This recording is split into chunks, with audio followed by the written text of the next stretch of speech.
إن الحمد لله نحمده ونستعينه ونستغفره ونعوذ بالله من شرور أنفسنا ومن سيئات أعمالنا من يهد الله فلا مضل له ومن يضلل فلا هادي له وأشهد أن لا إله إلا الله وحده لا شريك له وأشهد أن محمدا عبده ورسوله أما بعد فإن خير الحديث كتاب الله وخير الهدي هدي محمد صلى الله عليه وسلم وشر الأمور محدثاتها وكل محدثة بدعة وكل بدعة ضلالة وكل ضلالة في النار. أعوذ بالله السميع العليم من الشيطان الرجيم. بسم الله الرحمن الرحيم. يا أيها الذين آمنوا اتقوا الله حق تقاته ولا تموتن إلا وأنتم مسلمون.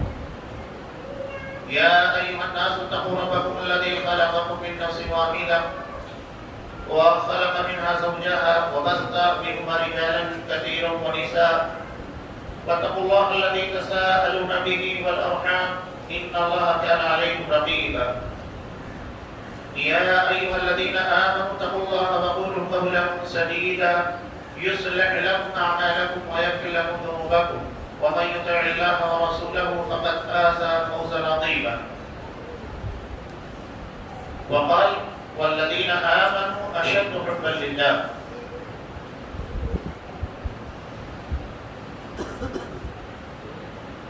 تمام قسم کی تعریفات اللہ رب العالمین وحدہ لا شریک کے لائق و صفات ہے جو ساری کائنات کا تنہا خالق و مالک ہے، اور بے شمار درود و سلام اللہ کے آخری نبی جناب کریم محمد رسول اللہ صلی اللہ علیہ وسلم کی ذات مقدسہ پر. محترم سامعین، عزیز ماں بہن،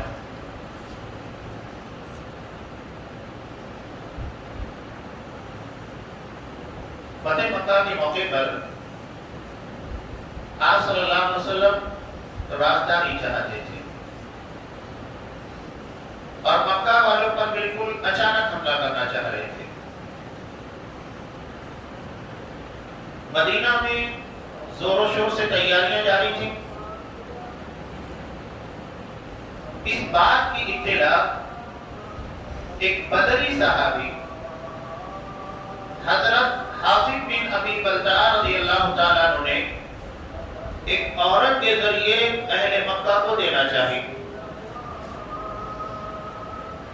اس بات کی خبر اللہ تبارک و تعالیٰ نے نبی کریم صلی اللہ علیہ وسلم کو وحی کے ذریعے دی. آپ صلی اللہ علیہ وسلم نے حضرت علی اور اس صحابہ کو اس کی تلاش میں بھیجا اور کہا کہ وہ روضہ خواب کے اوپر تمہیں ملنے والی ہے. یہ گئے اور جانے کے بعد وہ عورت اسی جگہ کے پر ملی جو مکہ جا رہی تھی. انہوں نے کہا کہ وہ پیغام جو تمہیں دیا گیا ہے مکہ والوں کو دینے کے لیے ہمارے حوالے کرو. اس نے انکار کیا. حضرت علی رضی اللہ تعالیٰ نے کہا کہ دیکھو، ہمیں اللہ کے رسول نے بتایا ہے اس کا مطلب یہ ہے کہ تمہارے پاس خط ہے اور تم مکہ جا رہی ہو. اگر تم نے ہمارے ساتھ تعاون نہیں کیا تو پھر مجبوراً تمہیں برہنہ کر دیں گے. آخر میں اس نے اپنی چوٹی کے اندر سے ایک خط نکالا جس میں مدینہ کے اندر مشرکین کے خلاف چل رہی کارروائیوں کے تعلق سے انفارمیشن کی اطلاع تھی، اور وہ حضرت حاطب بن ابی بلتعہ رضی اللہ تعالیٰ عنہ کی جانب سے تھا. جب یہ خط آپ صلی اللہ علیہ وسلم تک پہنچا، آپ نے حضرت حاطب بن ابی بلتعہ رضی اللہ تعالیٰ عنہ کو اپنے پاس بلایا.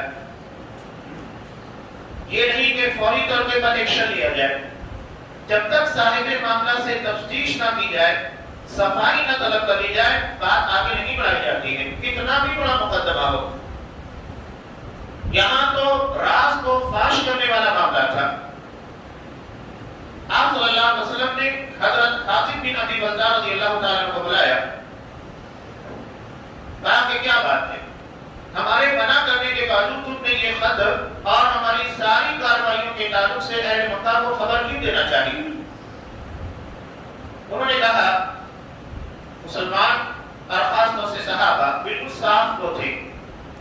یہ نہیں کہ جھوٹ بول کر مکر جاتے یا بہانے بازی کرتے صاف اقرار کیا ہاں اللہ کا رسول یہ خط میں نے لکھا ہے اور میں ہی انفارمیشن دینا چاہ رہا تھا. مسئلہ یہ ہے کہ مکہ میں میرے 20 بچے ہیں اور میں یہ احسان کر کے مکہ والوں کے پر اپنے 20 بچوں کا تحفظ چاہتا تھا تاکہ میرے اس احسان کے بدلے میں وہ میرے بچوں کے ساتھ چھیڑ چھاڑ نہ کرے. اور مجھے پتا ہے کہ اللہ یقیناً آپ کو غلبہ دے گا, فتح عطا کرے گا. مقصد یہ نہیں ہے کہ مسلمانوں کی شکست ہو یا اہل مکہ مشرکین مکہ راہ فرار اختیار کریں. مجھے پتا ہے, یقین ہے کہ اللہ یقیناً فتح عطا کرے گا. صرف اپنے بچوں کے تحفظ کے لیے, بیوی کی حفاظت کے لیے میں نے انفارمیشن ان لوگوں تک پہنچانا چاہیے. صاف اقرار کر دیا. حضرت عمر فاروق رضی اللہ تعالیٰ نے کہا کہ اللہ کے رسول مجھے اجازت دیجیے میں اس منافق کی گردن اڑا دوں. آپ صلی اللہ علیہ وسلم نے کہا کہ نہیں. کیا تم نے نہیں دیکھا کہ اللہ نے اہل بدر کی جانب جھانک کر کہا کہ اعملوا ما شئتم قد غفرت لكم, تم جو چاہو عمل کرو میں نے تمہارے سارے گناہوں کو بخش دیا ہے, کوئی معاوضہ کوئی گرفت نہیں کی گئی. یہ اہل بدر کی اتنی بڑی فضیلت کہ اللہ تبارک و تعالیٰ نے ان کے آنے والے سارے گناہوں کی بخشش کر دی. حضرت حاتم بن ابی بلتع کی اتنی بڑی غلطی پائی گئی جس کا انہوں نے صاف اقرار کیا. جبکہ راز کو فاش کیا گیا, انفارمیشن دی گئی, گرچہ وہ وہاں تک نہیں پہنچ پائی, لیکن اس کے باوجود بھی آپ صلی اللہ علیہ وسلم نے کہا کہ یہ اہل بدر میں سے ہیں, اس لیے اللہ نے ان کے گناہوں کو بخش دیا, ان کا معاوضہ نہیں ہو سکتا. حضرت جبرائیل علیہ السلام کہتے ہیں کہ جو فضیلت غزوہ بدر کے شہداء کی اصحاب کرام کے درمیان ہے, وہی فضیلت ان فرشتوں کے درمیان ہے جو جنگ بدر میں مسلمانوں کی حمایت اور نصرت کے لیے اللہ کے حکم سے نازل ہوئے تھے. یہ اعزاز, یہ دو مثالیں میں نے اس لیے پیش کی کہ غزوہ بدر کو کتنی اہمیت حاصل ہے, بدری صحابہ کو کس قدر اہمیت حاصل ہے, وہ آپ کی نگاہوں میں آ جائے. اسلام میں غزوہ بدر کو جو اہمیت حاصل ہے جسے یوم الفرقان کہا گیا, سورہ انفال کے اندر اللہ نے یوم الفرقان کہا, حق اور باطل کے درمیان فرق کرنے والا دن. اس کی پوری تفصیل آپ کو سورہ انفال کے تناظر کے اندر ملے گی. حالانکہ اس بارے میں مسلمانوں کے درمیان کچھ اختلافات بھی ہوئے تھے مال غنیمت کو لے کر, یعنی کفار اور مشرکین سے حاصل ہونے والے مالوں کی بنیاد کے پر. ہر کوئی اپنے اعتبار سے رائے پیش کر رہا تھا, لیکن جیسے ہی قرآن مجید کا فیصلہ آ گیا سارے صحابہ سریڈر ہو گئے. اس کے آگے کسی نے اپنی زبان نہیں چلائی. قرآن مجید نے کہا کہ وہ اللہ اس کے رسول کے لیے. کیوں؟ اس لیے کہ اگر اللہ تمہاری معاملت نہیں کرتا, جنگ کے لیے حالات سازگار نہیں کرتا, فرشتوں کے ذریعے تمہاری مدد نہیں کرتا, نصرت حاصل نہیں ہوتی, تو پھر تمہیں فتح ملتی کیسے, تم جیتتے کیسے؟ ظاہری اعتبار سے تم اس حالت میں تھے ہی نہیں کہ تم مشرکین کا مقابلہ کر سکتے, ان سے جنگیں جیت سکتے تھے. یہ خالص اللہ تبارک و تعالیٰ کی رحمت ہے, اس لیے مال غنیمت کے پر صرف اللہ اس کے رسول کا حق ہے. اس کے بعد آپ صلی اللہ علیہ وسلم نے قرآن مجید میں یہ بھی کہا واتقوا اللہ واصلحوا ذات بینکم, اللہ سے ڈرو اور اپنے درمیان اصلاح کرو, اختلافات نہ پیدا کرو. مال کو لے کر تمہارے درمیان اختلاف نہیں ہونا چاہیے. کیا اسی مال کے لیے تم لوگوں نے آپس میں ایک دوسرے کا تعاون کیا؟ صحابہ فوراً مان گئے. تب مال غنیمت کے 5 حصے لگائے گئے اور یہی اصول اور دستور بھی ہے. 4 حصہ فوجیوں کے درمیان تقسیم کیا جاتا ہے اور ایک حصہ جسے خمس کہا جاتا ہے وہ اللہ کے رسول صلی اللہ علیہ وسلم کے لیے, جسے آپ اپنے اہل خانہ اور بیت المال کے طور پر رکھ کر آپ مسلمانوں کی مدد کے لیے نکالتے تھے. یہ تقسیم تھی, سارے مسلمان اس کے تقاضی کے, کوئی اختلاف اس کے بعد ان لوگوں کے درمیان نہیں ہوا. یعنی قرآن یا حدیث کے فیصلے کے آنے کے بعد اختلاف کی گنجائش نہیں رہ جاتی, کنتو پرنتو قرآن حدیث کے بعد نہیں ہے. اگر کوئی دلائل کے آنے کے بعد کنتو پرنتو کرتا ہے اسے سمجھ لینا چاہیے اس کا ایمان سلامت نہیں ہے. سرنڈر ہونا سیکھیے. صحابہ فیصلہ آنے کے بعد اختلاف نہیں کرتے تھے. جب تک حکم نہیں ہے، دلائل نہیں، اختلاف ہے، لیکن دلائل کے آنے کے بعد ان کے درمیان اختلاف نہیں تھا. اور یہی ہمارا معاملہ ہونا چاہیے.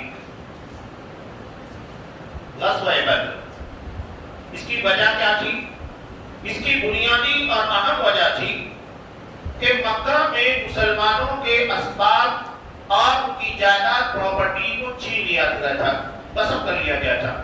یہاں تک کہ خود نبی کریم صلی اللہ علیہ وسلم کے مکان کے پر بھی قبضہ کیا گیا.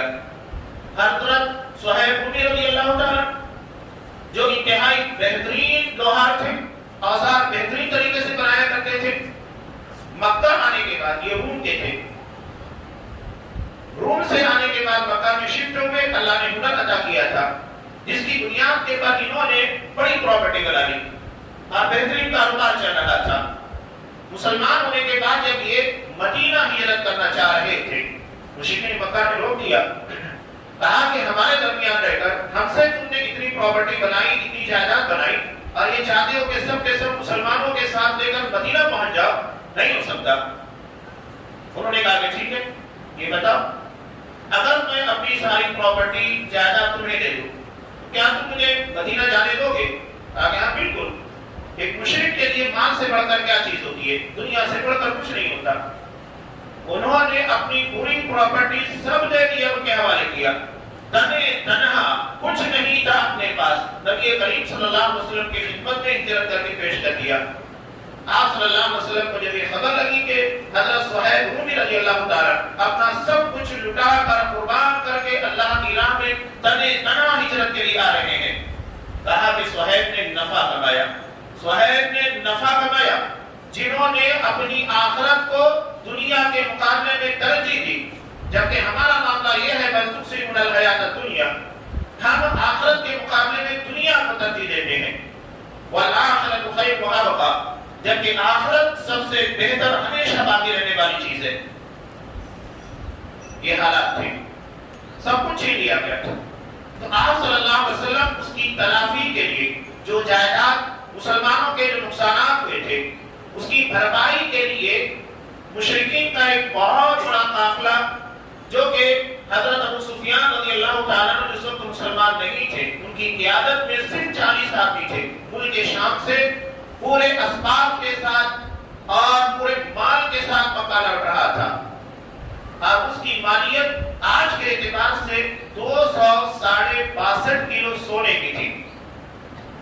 اتنی بڑی پراپرٹی، اتنی جائیداد لے کر 262 کلو سونے کی مالیت تھی. آپ صلی اللہ علیہ وسلم اس کے بعد اٹیک کر کے، حملہ کر کے اس مال کی تلافی کرنا چاہ رہے تھے جو مکہ کے اندر مسلمانوں سے چھین لیا گیا تھا. اور اس کا ایک سبب یہ بھی تھا، اور آگے چل کے جیسا کہ ہوا نہیں، کہ اس قافلے کی پراپرٹی، اس قافلے کے پروفٹ کو، منافع کو مسلمانوں کے خلاف استعمال کیا جانے والا تھا. دو اہم وجہ تھی، ایک تو اپنے نقصانات، اپنی پراپرٹیز کی تلافی، اور دوسرے اپنے دفاع، اپنے ڈیفنس کا حق تھا کہ اس قافلے کے پروفٹ کے ذریعے مسلمانوں کے خلاف ایکشن لینا تھا، ان کے خلاف کارروائی کرنی تھی. تو یہ دو بڑی وجہ تھی جو اس قافلے کے پر آپ صلی اللہ علیہ وسلم نے حملہ کرنا چاہا. حضرت ابو سفیان رضی اللہ تعالیٰ جو اس قافلے کے نگراں تھے، انہیں احساس ہو گیا کہ یقیناً اس کے پر حملہ ہونے والا ہے. چنانچہ انہوں نے چوکسی تیز کر دی. آپ صلی اللہ علیہ وسلم اس کی تلاش میں مدینہ سے نکلے، لیکن چونکہ مدینہ سے نکلتے وقت مسلمانوں کے لیے یہ اعلان نہیں تھا کہ جنگ ہوگی، بلکہ قافلے کی تلاش میں نکلنا ہے، جس کی بنیاد کے پر اصحاب کرام میں سے پیچھے بھی رہ گئے.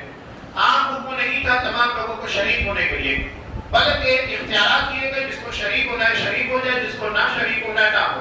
بہت سارے اصحاب کرام شریک نہیں بھی ہو پائے تھے. جب آپ صلی اللہ علیہ وسلم آگے بڑھے، حضرت ابو سفیان رضی اللہ تعالیٰ عنہ اپنی مہارت اور اپنی تیز دماغی کی وجہ سے قافلے کو مسلمانوں کی رینج اور ان کی بساط سے باہر نکالے گئے. ایک جگہ کے پر انہوں نے، جہاں پر آپ صلی اللہ علیہ وسلم نے کچھ جاسوس کو بھیجا تھا خبرگیری کے لیے، اتنا ذہین بتایا رہا. جیسے ہی حضرت ابو سفیان وہاں اترے، اونٹ کی مینگنی کو توڑ کر دیکھا تو اس میں کھجور کی گٹھلیاں تھیں. کہا کہ یہ تو یسرب کا چارہ ہے. یعنی مدینہ کا۔ اس کا مطلب یہ کہ مدینہ کے لوگ ہماری تلاش میں ہمارے پیچھے لگے ہوئے ہیں۔ فوری طور کے پر انہوں نے مکہ مدد کے لیے ایک آدمی کو تیز رفتار گھوڑے کے پر بھیجا۔ وہ مکہ گیا، مکہ جانے کے بعد اس نے اپنے لباس کو اتارا، لباس اتارنے کے بعد بالکل برہنہ ہاتھ میں اپنے اونٹ کے کوہان کو چیرا۔ یہ اعلان جنگ ہوتا تھا کسی افغانی حالت کے لیے۔ سارے لوگ چوکنا ہو گئے، اس کا مطلب یہ ہے کہ کوئی بہت بڑا حادثہ پیش آیا ہے۔ اب اس کے بعد اس نے انفارمیشن دی کہ مسلمان ہمارے قافلے کے پر حملہ کرنا چاہتے ہیں۔ چنانچہ مکہ میں ہنگامی طور کے پر ہر شخص مسلمانوں کے خلاف تیار ہوا، یہاں تک کہ جو نہیں آ سکتا تھا اس نے اپنا کوئی آدمی پیسہ لگا کر بھیجا تاکہ مسلمانوں کے خلاف اقدام کیا جا سکے۔ یہ حالات تھے۔ یہاں ایک بات میں بتاؤ، مال کی اہمیت آج بھی جتنی غیر مسلموں کے اندر ہے مسلمانوں کے اندر نہیں ہے۔ حالانکہ ہمیں زکات کا پورا ایک شعبہ دیا گیا ہے لیکن ہمیں اس کا احساس نہیں۔ دین کے معاملوں میں وہ جذبہ نہیں ہے۔ آج بھی عیسائیوں کی بات میں بتا رہا ہوں، متدین عیسائی جو ہوتا ہے دیندار، یہ اپنی پیمنٹ کا 10واں حصہ پیمنٹ ملنے کے بعد پہلے چرچ میں قوم کے حوالے کرتا ہے، اس کے بعد اپنی پیمنٹ کو گھر لے جاتا ہے۔ اپنی پیمنٹ کا 10واں حصہ آج ہم کتنا دیتے ہیں؟ اور اس کے بعد ہم یہ چاہیں کہ دین کی خدمت انتہائی تیز رفتاری کے ساتھ ہو، نہیں ہمارے اندر وہ جذبہ۔ اصحاب کرام نے کتنی خدمات کی، مال کے ذریعے کتنا تعاون کیا، یہ تو ہم پڑھتے ہیں سنتے ہیں کہ جب کہ تبوک کے موقع پر حضرت ابوبکر صدیق نے اپنی پوری پراپرٹی لا کر پیش کر دی، حضرت عمر فاروق نے مقابلہ آرائی کرتے ہوئے آدھی پراپرٹی، حضرت عبدالرحمن بن عوف نے لا کر ڈھیر سارا مال نبی کی خدمت میں پیش کیا۔ مال کی سخت ترین ضرورت ہوتی ہے خدمات کے لیے، بغیر اس کے دین کا کام آگے نہیں بڑھ سکتا۔ اور آپ صلی اللہ علیہ وسلم نے وہی اہمیت یہاں جتائی۔ اور مشرکین مکہ، سوچنے کی بات ہے 262 کلو سونے کی مالیت، اتنا بڑا بجٹ وہ مال کا مسلمانوں کے خلاف استعمال کر رہے تھے۔ ہم کتنا بڑا بجٹ اپنا اسلام کے دفاع کے لیے، اسلام کی ترویج کے لیے یا مسلمان قرآن ان ساری چیزوں کے دفاع کے لیے استعمال کرتے ہیں؟ نہیں ہمارے پاس۔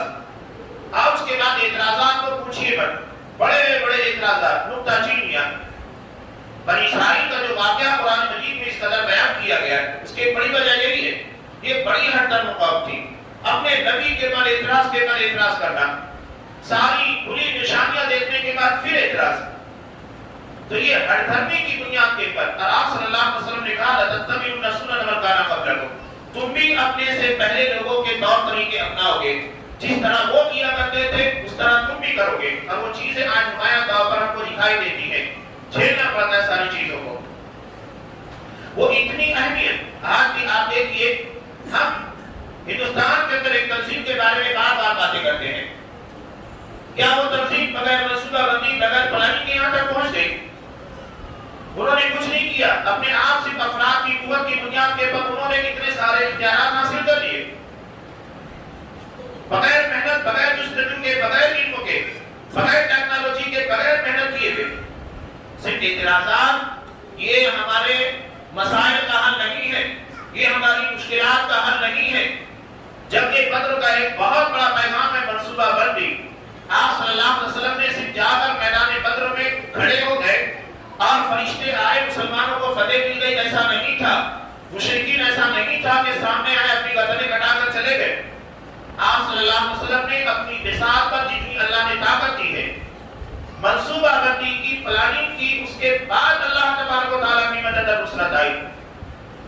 تو تدبیر اور تقدیر دونوں ضروری ہے۔ یہ نہیں کہ آپ صرف تقدیر کے پر بھروسہ کیجیے، اور نہ ہی یہ کہ صرف تدبیر کے پر ہاں ہم نے بہت اچھا پلان بنایا ہے اس لیے ہم کامیاب ہوں گے۔ نہیں، تدبیر اختیارات اللہ نے جتنے دیے ہیں اس کو استعمال کیجیے، لیکن تقدیر اللہ کے حوالے کیجیے، نتیجہ اللہ برآمد کرتا ہے۔ دونوں چیزیں ضروری ہے، تدبیر ہمارے اختیار کی بات ہے، تقدیر اللہ تبارک و تعالیٰ کا فیصلہ ہے۔ تو یہ شکوے اور شکایتیں بے معنی ہیں۔ مسائل کے حل کی کوشش کیجیے، جو طور طریقہ آپ صلی اللہ علیہ وسلم کی زندگی کا اس کا نمونہ کا ہمارے سامنے ہے، اس کو اختیار کیجیے، وہ ہمارے مسائل کا حل ہے۔ شکوے اور شکایتوں کی بنیاد کے پر مسائل حل کبھی نہیں ہوں گے، اور ہم صرف شکایتیں کر رہے ہیں، جبکہ ہمارے سامنے آپ صلی اللہ علیہ وسلم نے مکمل ضابطہ روح رسول عطا کیا اسے فالو کرنے کی ہمیں کوئی ضرورت نہیں ہے. صرف یہ جنازات اور نکتہ چینیاں اس سے مسئلہ حل نہیں ہوگا. اپنی اتساق پر کوشش کیجئے, اس کے بعد دیکھیے کہ اللہ کی نعمت اللہ کی نصرت کیسے نہیں حاصل ہوتی ہے. اب ہوا یوں کہ آپ صلی اللہ علیہ وسلم کو معلوم ہو گیا کہ یہ لوگ ہماری اتساق کے باہر نکل چکے ہیں اور انہوں نے قافلے کو بچا لیا ہے. آپ صلی اللہ علیہ وسلم کا مسئلہ یہ تھا کہ مشرکین بھی آ رہے ہیں, مکہ کے اندر اعلان جنگ ہو چکا ہے. آپ صلی اللہ علیہ وسلم نے اصحاب کرام کو مشورے کے لیے جمع کیا. مشورہ کرنے کے بعد آپ صلی اللہ علیہ وسلم نے کہا کہ لوگوں اس کو مشورہ دو. حضرت ابوبکر صدیق کھڑے ہوئے, بہت پیاری بات کہی. عمر فاروق کھڑے ہوئے, انہوں نے کہا. اس کے بعد بھی آپ کہہ رہے تھے. تب انصار میں سے حضرت سعد رضی اللہ تعالیٰ اور حضرت اسود بن یزید رضی اللہ تعالیٰ, انہیں معلوم ہو گیا کہ اشارہ ہماری جانب ہے. حالانکہ مہاجرین کی بہت بڑی تعداد تھی غزوہ بدر میں اور انصار کی تعداد کم تھی. آپ صلی اللہ علیہ وسلم نے ہجرت سے پہلے انصار سے یہ معاہدہ کیا تھا کہ تم مدینہ میں رہ کر ہماری مدد کرو گے. مدینہ کے باہر کے تعلق سے ذمہ داری ان کو نہیں دی گئی تھی. اب غزوہ بدر جو پیش آیا یہ مدینہ کے باہر تھا, اس لیے آپ صلی اللہ علیہ وسلم چاہ رہے تھے کہ انصار اپنی طرف سے مشورہ دیں. اتنے میں حضرت سعد رضی اللہ تعالیٰ کھڑے ہوئے, کہا کہ اللہ کے رسول ہم بنی اسرائیل نہیں ہیں, قوم موسیٰ نہیں ہیں جو آپ کو کہیں گے کہ اذهب انت وربك فقاتلا انها هنا قائمون, جاؤ تم اور تمہارا رب لڑو, یہاں ہم بیٹھے فتح کے منتظر ہیں. بلکہ آپ ہمیں بلکہ مال تک لے کر جائیے, ہم وہاں تک جائیں گے جو مال آپ لے لیں گے وہ ہمیں پسندیدہ ہوگا. ہم اپنی بیویوں کو بیوہ اور بچوں کو یتیم کرنے کے لیے تیار ہیں. آپ صلی اللہ علیہ وسلم نے جب یہ بات سنی تو کہا کہ سنو, دشمن اپنی طاقت, اپنے افراد اور اپنے اوزار کے پر بھروسہ کر کے آیا ہے اور ہمارا یقین اللہ تبارک و تعالیٰ کی ذات کے پر ہے. اور آپ صلی اللہ علیہ وسلم اصحاب کرام کو لے کر آگے بڑھے. جاسوسی کے اقدامات کیے گئے, خود آپ صلی اللہ علیہ وسلم گئے. حضرت ابوبکر صدیق رضی اللہ تعالیٰ, منصوبہ بندی پلاننگ میں بتا رہا ہوں. وہاں جانے کے بعد ایک بوڑھا شخص تھا, اس سے سوال کیا.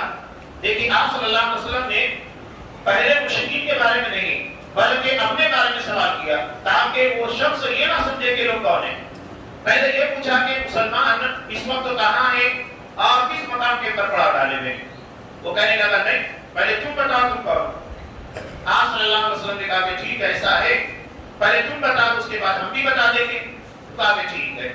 اس کے بعد اس نے کہا کہ مجھ کو جو انفارمیشن ملی ہے اس کے مطابق مسلمان اس مقام پر ہے اور ایگزیکٹ اسی جگہ کا پتہ بتایا جہاں مسلمان موجود تھے. اور اس کے بعد اس نے مشرکین کے بارے میں بھی بالکل وہی جگہ بتائی جہاں پر موجود تھے. اس کے بعد وہ کہتا ہے کہ اب بتاؤ تم لوگ کون. آپ صلی اللہ علیہ وسلم نے کہا ہم اور تم ایک ہی پانی سے ہیں, یعنی ہماری تمہاری نسل ایک ہی ہے, سب آدم کی اولاد ہے. اتنا بول کر نکل گئے.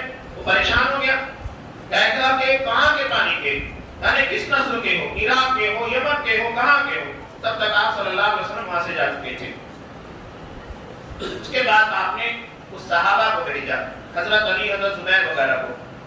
یہ گئے اور بدر کے چشمے کے پر مشرکین مکہ کے 2 صفوں کو پکڑا, پانی پلانے والے غلام تھے بیچارے, ان کو پکڑ کر لائے. اور یہ ابھی اسی امید میں تھے کہ شاید یہ قافلے والے ہیں اور قافلے والے ہوں گے تو مال اسباب ہمارے ہاتھ میں لگ جائے گا. ان لوگوں کو پکڑ کر لایا گیا. آپ صلی اللہ علیہ وسلم اس وقت نماز ادا کر رہے تھے نفل. ان لوگوں نے سختی کی, کہا کہ نہیں بتاؤ کون ہو, تم قافلے والے ہو. انہوں نے کہا کہ نہیں. اس کے بعد ان لوگوں نے سختی کی تو انہوں نے کہا کہ ہاں قافلے والے. پریشان ہو کر ان لوگوں نے اقرار کر لیا. آپ صلی اللہ علیہ وسلم نماز پڑھے. نماز پڑھنے کے بعد کہا کہ جب یہ سچ کہہ رہے تھے تم زیادتی کر رہے تھے, اور جب انہوں نے غلط کہا تو تم نے مان لیا. یہ قافلے کے نہیں بلکہ لشکر کے آدمی ہیں. اس کے بعد آپ صلی اللہ علیہ وسلم نے ان سے پوچھا کہ بتاؤ مشرکین کی تعداد کتنی ہے. انہوں نے چپی ساتھ دی. انہیں منع کیا گیا تھا اپنی تعداد کے بتانے کے لیے. انسان کے ذہن و دماغ میں جو راز ہوتا ہے یا اس سے متعلق جتنی باتیں ہوتی ہیں جس کو نہیں بتانا چاہتا تو کبھی کسی کو نہیں بتائے گا، وہ اپنے ذہن کے ایسے خانے کے اندر رکھتا ہے جو بالکل محفوظ ہوتا ہے، اور اس طریقے کا کوئی بھی ورڈ، کوئی بھی جملہ اگر اس کے ذہن و دماغ سے ٹکرائے گا وہ فوری طور پر چوکنا ہو جائے گا، وہ نہیں بتائے گا۔ باقی لوگوں کو اس طریقے سے راز کو چھپانے کے لیے تلقین کی گئی تھی۔ آپ صلی اللہ علیہ وسلم کتنے ذہین تھے، کہا کہ ٹھیک ہے، اچھا یہ بتاؤ روزانہ کتنے اونٹ ذبح ہوتے ہیں؟ اب وہ سمجھے کہ اونٹ کے ذبح ہونے اور ہماری تعداد کا کیا تعلق ہے، فوراً بتا دیا کبھی 10 کبھی 9۔ آپ صلی اللہ علیہ وسلم نے کہا کہ ان کی تعداد 900 سے 1000 کے درمیان ہے۔ یہ آپ صلی اللہ علیہ وسلم کی ذہانت تھی۔ ذہانت، منصوبہ بندی، تدبیر، یہ مومن کا شیوا ہوتا ہے، حکمت عملی کے تحت کام کرنا۔ اس کے بعد آپ صلی اللہ علیہ وسلم مزید آگے بڑھے۔ آگے بڑھنے کے بعد جب بالکل دونوں لشکر ایک دوسرے کے سامنے تھے، حالانکہ مشرکین کے درمیان کئی مسائل بھی پیدا ہوئے۔ پہلے تو یہ کہ جب وہ لوگ نکلے، قرآن مجید نے خود نقل کیا کہ نکلنے سے پہلے راستے میں ابو جہل یہ کہہ رہا تھا، اللہ سے دعا مانگ رہا تھا۔ قرآن مجید نے اس کو نقل کیا کہ تستفتحوا فقد جاءکم الفتح، کہ تم لوگ فتح کی، کامیابی کے بارے میں دعائیں مانگ رہے تھے، لوگ آ گئے۔ اور یہ ابو جہل کی دعا تھی، اس نے اللہ سے دعا مانگی تھی۔ سوچئے وہ مشرک تھا لیکن اللہ سے دعا مانگ رہا تھا۔ اس نے دعا مانگی تھی کہ اللہ ہم لوگوں میں یعنی مسلمانوں اور مشرکین میں جو حق کے پر ہے اور جو تیرا قریبی ہے، جو رشتوں کو نہیں کاٹتا، تو اسے اس جنگ کے اندر فتح عنایت کرتا، جو تیرا قریبی ہے جسے تو چاہتا ہے۔ اور اللہ نے اس کی دعا سن لی۔ اللہ کے جو محبوب بندے تھے مسلمان، ان لوگوں کو فتح دی۔ اللہ نے مشرک کی دعا سنی اور اسی کی دعا کی برکت سے اللہ نے مسلمانوں کو فتح دے دی۔ اسی کا تذکرہ قرآن مجید میں کیا گیا ہے۔ فتح کی طلب میں تھے کہ جو حق ہے پر اس کو فتح ملنا چاہیے، اللہ نے فتح دے دی۔ مشرکین کے لیے کچھ مسائل تھے، ان کی تعداد ابتدا میں قریب 1300 تھی، لیکن بنو زہرہ کے 300 افراد راستے میں یہ کہہ کر واپس ہو گئے کہ چونکہ ہمارا مقابلہ قافلے کے پر حملہ کرنے کی وجہ سے تھا، جب مسلمانوں نے اس کے پر حملہ نہیں کیا، قافلہ بن گیا، تو کیا ضرورت ہے، ہمارے اپنے بھائی رشتے دار ہیں، جب لڑ کے کیا فائدہ ہے۔ چنانچہ واپس چلے گئے۔ راستے میں مشرکین کے لیے بڑا مسئلہ یہ بھی تھا، بنو کنانہ کا، بنو بکر کا، جن کی دشمنی مشرکین مکہ سے تھی۔ اب انہیں ڈر تھا کہ کہیں ایسا نہ ہو کہ پیچھے سے یہ لوگ حملہ کریں اور آگے سے مسلمان، اور چکی کے دو پارٹ کے درمیان پس کر رہ جائیں۔ اتنے میں ابلیس بنو کنانہ کے سردار سراقہ بن مالک بن جوشن رضی اللہ تعالیٰ انہیں کا روپ دھارن کر کے آتا ہے۔ ابلیس اور شیطان کسی کا روپ دھارن کر سکتے ہیں، روپ اختیار کر سکتے ہیں۔ بنو کنانہ کے سردار سراقہ بن مالک بن جوشن کا روپ اختیار کر کے آیا تھا، اور آنے کے بعد کہتا ہے کہ میں بھی تمہارے ساتھ ہوں، تمہیں کوئی ضرورت نہیں ہے ہمارے قبیلے کے لوگوں سے ڈرنے کی، کوئی پیچھے سے آ کر آپ لوگوں پر حملہ نہیں کرے گا۔ مشرکین بے فکر ہو کر آگے بڑھے، دونوں سامنے آئے۔ نبی کریم صلی اللہ علیہ وسلم نے صحابہ کو تلقین کی، لشکر کے 5 حصے بنائے، 5 حصوں میں تقسیم کیا، 3 اندازوں کو کہا کہ جب تک تمہاری رینج میں دشمن آئیں گے نہیں تب تک کوئی تیر اندازی نہیں کرے گا، اپنی تیروں کو بلا وجہ ضائع مت کرنا۔ قیادت دیکھی آپ صلی اللہ علیہ وسلم نے کیسے کی۔ رات ایسا ہوا کہ اللہ تبارک و تعالیٰ نے بارش نازل کی، بارش تذکرہ ہے سورہ انفال کے اندر بھی، اللہ نے اس کے ذریعے مدد کی۔ مشرکین پہلے سے آنے کے بعد اچھے مقام کے پر، زرخیز زمینوں کے پر جہاں قدم جمتے تھے وہاں پر پڑاؤ ڈال دیا، اور مسلمانوں کی طرف کی جو زمین تھی وہ ریتیلی تھی، وہاں پر کھڑے رہنا، ٹھہرے رہنا، جانوروں کو ٹھہرانا مسئلہ تھا۔ لیکن اللہ نے ایک بارش کے ذریعے پوری کائے پلٹ دی۔ جیسے ہی رات کو بارش نازل ہوئی، نتیجہ یہ ہوا کہ سارا کیچڑ اور پانی مشرکین کی طرف چلا گیا اور مسلمانوں کی طرف کی ریت اپنی جگہ پر جم گئی اور مسلمانوں کے قدم اس کے پر جمنے لگے۔ مسلمانوں نے حوض بنا بنا کر پانی جمع کیا۔ آپ صلی اللہ علیہ وسلم کو حضرت حباب بن منذر رضی اللہ تعالیٰ نے کہا کہ اللہ کا رسول، ایک چشمے کے پر جب انہوں نے پڑاؤ ڈالا، کہا کہ اللہ کا رسول یہاں پر آپ اللہ کے حکم سے اترے ہیں یا تو پھر یہ جنگی تدبیر ہے؟ آپ صلی اللہ علیہ وسلم نے کہا کہ جنگی تدبیر ہے۔ تو انہوں نے کہا کہ جنگی تدبیر میں بہتر یہ ہے کہ بالکل آخری حوض کے پر پڑاؤ ڈالیں گے، اور پیچھے کے جتنے حوض ہیں سب کاٹ لیے جائیں گے، تاکہ لڑائی کے وقت جب ہمیں پانی کی طلب ہو تو پانی ہمارے پاس موجود ہوگا، مشرکین کے پاس نہیں ہوگا۔ آپ صلی اللہ علیہ وسلم کو ان کی یہ رائے پسند آئی، چنانچہ انہوں نے قافلے کو آگے بڑھا ڈالنے کا حکم دیا، پیچھے کے سارے حوض کو کاٹ دیا گیا۔ اس چیز کو دیکھتے ہوئے مشرکین کا سب سے بڑا پہلوان یہ خود آگے بڑھا۔ آگے بڑھنے کے بعد کہتا ہے کہ جب تک اس حوض سے پانی نہیں پیوں گا میں یہاں سے نہیں جاؤں گا۔ وہ جیسے ہی آگے بڑھا حضرت حمزہ نے ایسا وار کیا اس کی ٹانگ کے پر، صحابہ کہتے ہیں کہ لگتا ہی نہیں تھا کہ اس کی ٹانگ پہلے سے وہاں موجود تھی، اللہ نے طاقت اتنی دی تھی، شکاری تھے۔ اس کے بعد بھی وہ گھسٹ کر آگے بڑھ رہا تھا، دوسرا وار کیا سیدھے حوض کے اندر گیا، ختم ہو گیا۔ مشرکین نے جب دیکھا کہ ہمارا اتنا بڑا پہلوان، اتنا بڑا آدمی پہلے ہی مرحلے میں مار دیا گیا، حیران ہو گئے۔ یہاں ایک بات یاد رکھیے گا، جب کہ بدر کو اتنی فضیلت جو حاصل ہے، اور خاص طور سے جب کہ بدر کے شرکا کو اور جب کہ بدر کو جو یہ فضیلت عطا کی، اس کی سب سے اہم اور بنیادی وجہ میں بیان کر کے اپنی بات کو مکمل کروں آگے۔ لوگ کہتے ہیں کہ اسلام کربلا میں داؤ پر لگا تھا، نہیں لگا تھا، یہ تو صرف رافضیوں شیعوں کا بنایا ہوا ٹوٹکا ہے۔ اگر وہاں داؤں کے پر لگا تھا تو 52 کے 52 مارے گئے، اسلام بچا کہاں؟ اور اگر وہ داؤں پر لگا تھا تو اسلام آج زندہ کیسے ہے؟ اسلام صرف بدر پر داؤں پر لگا تھا، بدر کے علاوہ کبھی اسلام داؤں پر نہیں لگا ہے، یاد رکھیے گا۔ اس کی وجہ کیا ہے؟ سب سے پہلی وجہ کہ مسلمانوں کی پہلی جنگ، مسلمانوں کی تعداد 313 یا 314 یا 315 مختلف روایت، مشرکین اس کے مقابلے میں 3 گنا زیادہ، مشرکین کی طرف سے حملہ، مشرکین مسلمانوں کے خاتمے کی کوشش کر رہے ہیں۔ اس کے بعد یہود منتظر تھے کہ دیکھا جائے مسلمانوں کا کیا ہوتا ہے، اطراف کے قبائل نظر جمائے ہوئے تھے، یہ دیکھتے ہیں کہ کس کا پلہ بھاری ہوتا ہے، قبائل عرب۔ پھر اس کے علاوہ منافقین جو کہ مدینہ کے اندر موجود تھے مسلمانوں کے درمیان، ان لوگوں کے الگ مسائل، ہر اعتبار سے اس موقع کے پر اسلام داؤں پر لگا تھا۔ اگر یہاں مسلمانوں کو شکست ہو جاتی، مسلمان کبھی پلٹ نہیں پاتے۔ آپ صلی اللہ علیہ وسلم کی جو دعا ہے وہ یہی درشاتی ہے، جب کہ بدر کے موقع پر جب آپ کو خیمہ لگا کر دیا گیا تھا، آپ صلی اللہ علیہ وسلم نے کہا اللہم ان تہلک هذه الإصابة لم تعبد بعد، اللہ اگر یہ جماعت آج ہلاک ہو جاتی ہے تو یہ زمین کے پر کبھی تیری عبادت کرنے والے بندے موجود نہیں ہوں گے۔ نبی کا جملہ ہے، نبی کی دعا ہے۔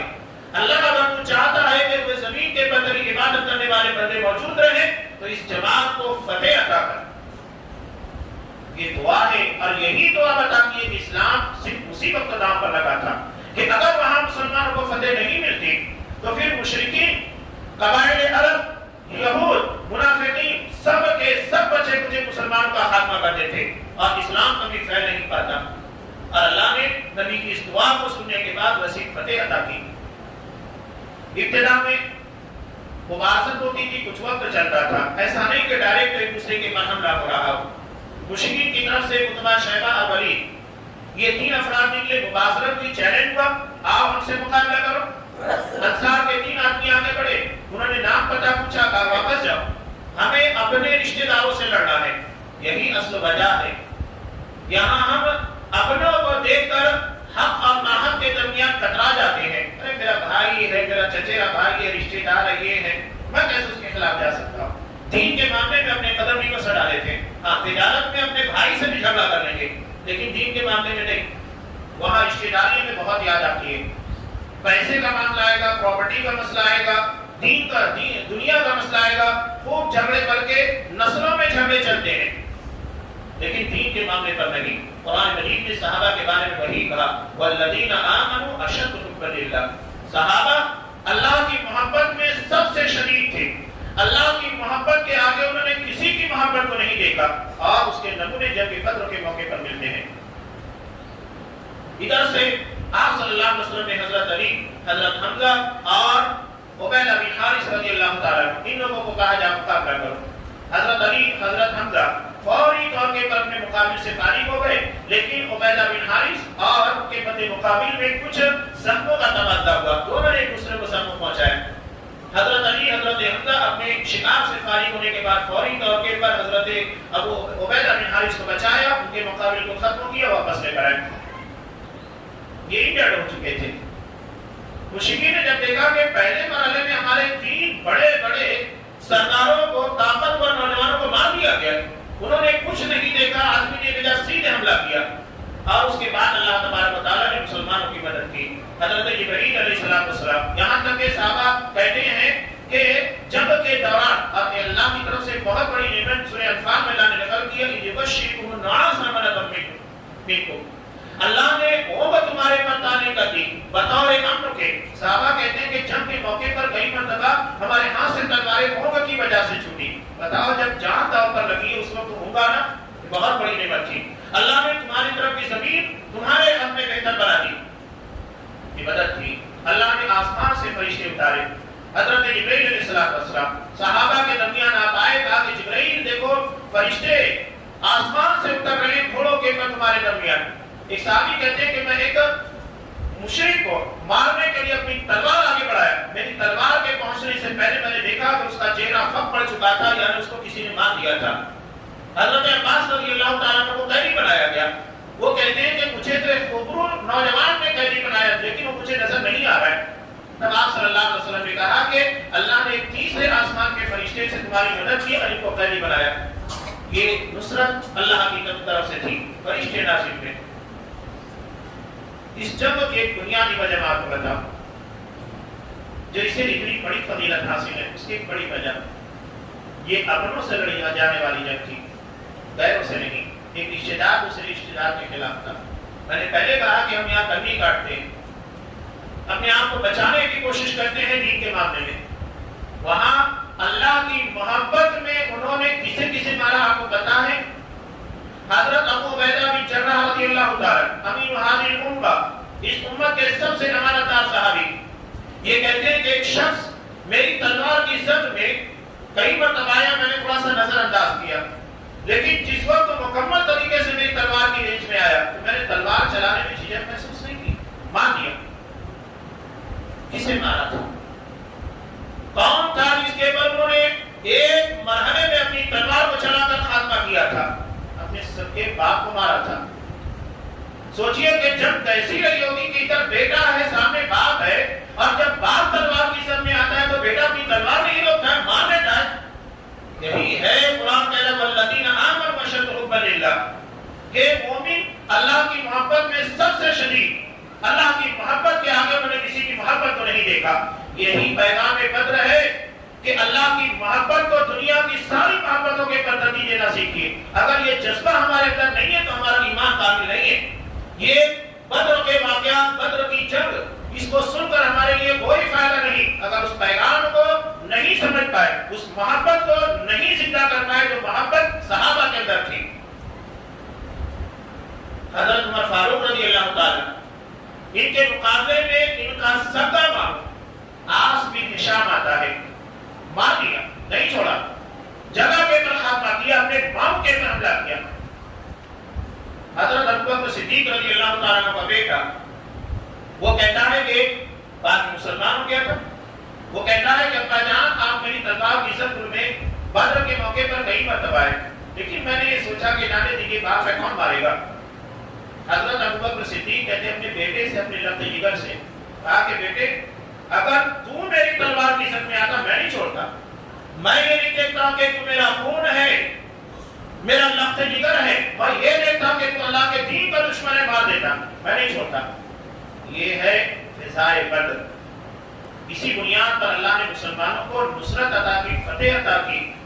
مشرکین کے 70 لوگوں کو مارا گیا اور 14 مسلمان شہید ہوئے. مسلمانوں کو اتنی بڑی فتح عطا کی اللہ تبارک و تعالیٰ نے اس بنیاد کے پر، اسی جذبے کی بنیاد پر، اسی ایمان کی بنیاد پر، جبکہ مسلمانوں کے پاس ظاہری طور پر کوئی سبب نہیں تھا، طاقت نہیں تھی، اوزار نہیں تھا. ایک ایک ان کے پر 2-2 3-3 آدمی سواری کر رہے تھے. ایک صحابی کے پاس تلوار نہیں تھی، کہا کہ اللہ رسول تلوار نہیں ہے. آپ صلی اللہ علیہ وسلم نے ایک لکڑی اٹھائی، فضا میں لہرائی، اللہ نے اسے تلوار بنا دیا. اخیر وقت تک وہ تلوار ان کے پاس رہی اور اسی سے مشرکین کا مقابلہ کرتے تھے. شاید اسی لیے کہتا ہے فضائے بدر پیدا کر فرشتے تیری نصرت کو اتر سکتے ہیں گردوں سے قطار در قطار رکھی. اللہ تبارک و تعالیٰ اس پیغام کو سمجھنے کی توفیق دے. آمین. بارک اللہ لنا ولکم فی القرآن العظیم ونفعني وإياكم بالآيات والذكر الحكيم إنه تعالى